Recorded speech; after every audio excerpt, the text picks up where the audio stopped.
India, হ্যাঁ, আমাদের বাংলাদেশের আমগো বুকের উপর দিয়ে এখন ট্রেন চলে যাবে না ভারতে। আমরা এস্টাবলিশড হয়ে গেছি সারা দুনিয়ায়, না টাকা পয়সার দিক থেকে অনেক আগায় যাইতেছি। ভারত আমাদের বুকের উপর দিয়ে ট্রেন চালায় যাবে। আপনার দেশের মাঝখান দিয়ে ইন্ডিয়া মহোদয় রাস্তা বানাবে। রাস্তা মানে ট্রেনের রাস্তা। ওই রাস্তা দিয়ে তাদের ট্রেন এক মাথা দিয়ে ঢুকবে আর এক মাথা দিয়ে বের হবে। ওদের বহুত লাভ হবে, বহুত পয়সা বাঁচবে। তবে আপনি আবার পারবেন না ওই রাস্তা ব্যবহার করতে, আপনি আবার পারবেন না ওদের সুবিধা নিতে। কষ্ট কার না লাগে? আমার দেশ দিয়ে আরেক দেশ খালি নিবে আর নিবে, কিন্তু কিছু দিবে না। নিয়ম তো হলো কিছু পেতে হলে কিছু দিতে হয়, কিন্তু তারা শুধু নিবে আর নিবে আর নিবে, কিচ্ছু দিবে না। এক টেনশন। দুই নম্বরে সেন্ট মার্টিন কে না জানি নিয়ে যায়। আমেরিকা নিবে নাকি আরাকান আর্মি নিবে নাকি মিয়ানমারের জান্তা বাহিনী নিবে? আরে কে জানে কোন ফাঁকে নিয়ে যায়। টেনশন আর টেনশন। সেন্ট মার্টিন না জানি সেন্ট মার্কিন হয়ে যায়। আবার বন্যা, আরে সামান্য একটু বৃষ্টি হতে দেরি, সিলেট পুরোটা ভাসতে দেরি না। আমার বাড়ি তো সিলেট, আর ঈদের সময় ছিলামও সিলেট, তো যার কারণে পরিণতি তো চোখের সামনে দেখা। তো দেখা যায় বৃষ্টি হতে দেরি, ভাসতে দেরি না। এখন কেন ভাসে? এজন্য শুধু না যে ওই যে কিশোরগঞ্জের মধ্যে আপনাদের পাশেই বিশাল একটা টিকটক রাস্তা বানিয়ে রেখেছে, যে এই রাস্তার জন্য এখন আর পানি যেতে পারে না, এজন্য সিলেট ডুবে যাচ্ছে। আর এই পর্যন্ত তো সিলেটের পানি এখন আসেই নাই। এই কোরবানির সময় যে বৃষ্টি হয়েছে, এই পর্যন্ত পানি আসতে লম্বা টাইম লাগবে। তাহলে সিলেট ডুবে যায় কিভাবে? অনেকগুলো ব্যাপার স্যাপার আছে। একদিকে দাদা বাবুদের হাদিয়া আছে, ঈদ উপলক্ষে আর কিছু পারুক বা না পারুক একটু জল তো খাওয়াতেই পারে, স্বাভাবিক ব্যাপার। তো একটু পানির হাদিয়া আছে, অপরিকল্পিত উন্নয়ন আছে, নদী ড্রেজিং করে না এগুলো আছে। আবার যেগুলো ড্রেন মেন এগুলো সব ভরে আছে, পরিষ্কার করার লোক নাই, টাকা খাওয়ার লোক ঠিকই আছে, খেয়ে খেয়ে পেট ফুলাবে, কাজের কাজ কিচ্ছু করবে না। তো দেখা গেল ঈদের দিন আমি নিজেই ঈদের নামাজ পড়াতে যাব, পারলাম না। কেন? 14 কিলো রাস্তা, মাঝখানে গিয়ে এত পানির পানি, এত পানির পানি, ট্রাকেরও সাধ্য নাই যে ওই পানিটা অতিক্রম করে ওপারে যাবে। তা আমি যাব কিভাবে?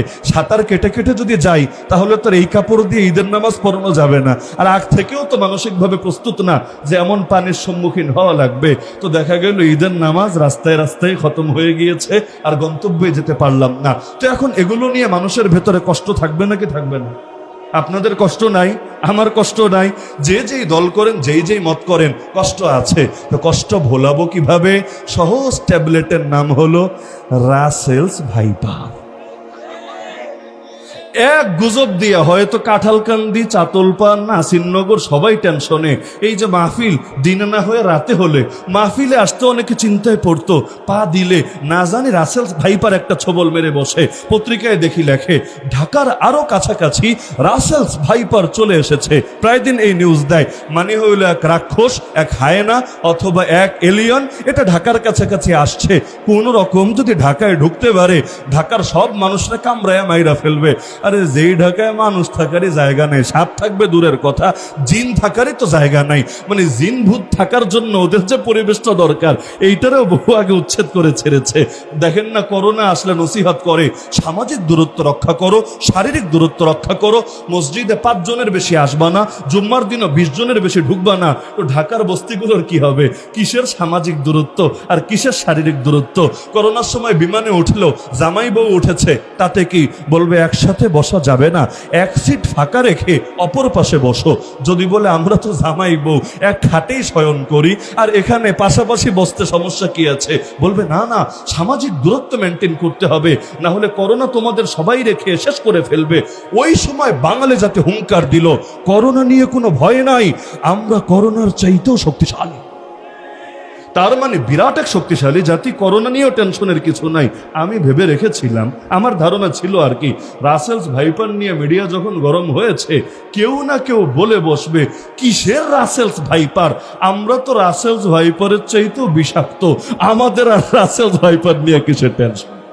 কিন্তু দুঃখজনকভাবে এটা এখনো কেউ বলে নাই বলে আগামীতে বলবে না এমনটাও না।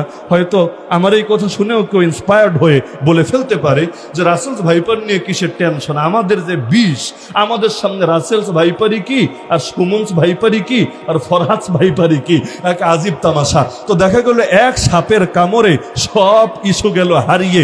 এই হলো আমাদের পরিণতি। তো এখন দেখা যায় অনেক কিছু দমন করা এভাবে সহজ হয়েছে। আমি চিন্তা করি দাজ্জাল যখন আসবে, এই যে পৃথিবীর অধিকাংশ মানুষ দাজ্জালের দালালি করবে, দাজ্জালের গোলামি করবে, আগে বুঝতাম না যে সবাই মিলে এত পাগল হবে কিভাবে, সবাই মিলে দাজ্জালের ফাঁদে পা দিবে কিভাবে, সবার ইমানই কি এত দুর্বল হবে, একেবারে অল্প কিছু মানুষ বাদে সবাইকে বিক্রি হয়ে যাবে। কিন্তু এখন বুঝি, এখন বুঝতে বড় সহজ হয়। আরে এক মিডিয়া থাকলে আর কিচ্ছু লাগবে না।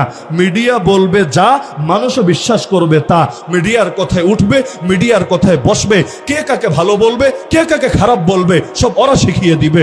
মনে করেন সোভিয়েত ইউনিয়ন যখন আক্রমণ করবে আফগানিস্তানের বুকে, এই মিডিয়াই বলবে আফগানিস্তানের প্রতিরোধ যোদ্ধারা হলো মুক্তিযোদ্ধা, তারা মুজাহিদ, সারা দুনিয়া থেকে তোমরা গিয়ে তাদেরকে সাহায্য করো। এই বাংলাদেশ থেকে অনেকে গিয়ে সাহায্য করে নাই? সে 80-র দশকে আফগানিস্তানে জিহাদ করে নাই কি জানেন না? মনে হয় আপনারা করে নাই, বহুজন করেছে, গর্বের সাথে করেছে। এটাকে কেউ দোষ হিসাবে দেখে নাই। কেন? কারণ আমেরিকা এবং তার মিডিয়াগুলো এর পক্ষেই বলেছে। কিন্তু একই আফগানিস্তানের লোকেরা যখন যুদ্ধটা রাশিয়ার বিপক্ষে না করে, সোভিয়েতের বিপক্ষে না করে যুদ্ধ করলো আমেরিকার বিপক্ষে, এখন এই বাংলাদেশের লোকেরাই বলতে শুরু করলো এরা জঙ্গি, এরা সন্ত্রাসী, এরা টেরোরিস্ট, এরা উগ্রবাদী। কেন রে ভাই? 20 বছর আগে, 20ও না 10 বছর আগে এরা ছিল মুজাহিদ, এরা ছিল মুক্তিযোদ্ধা, এরা ছিল প্রতিরোধকামী। আর 10 বছর পর এরা হয়ে গেল জঙ্গি। ব্যাপারটা কি? তার মানে কি রাশিয়ার সঙ্গে যুদ্ধ করলে জিহাদ হয় আর আমেরিকার সঙ্গে যুদ্ধ করলে জঙ্গিবাদ হয়? বিষয়টা কি এমন? বলবে এত কিছু বুঝি না, মিডিয়া যা বলেছে চূড়ান্ত কথাই তা, এর বাইরে আমরা কোনো কথা মানতেই রাজি না।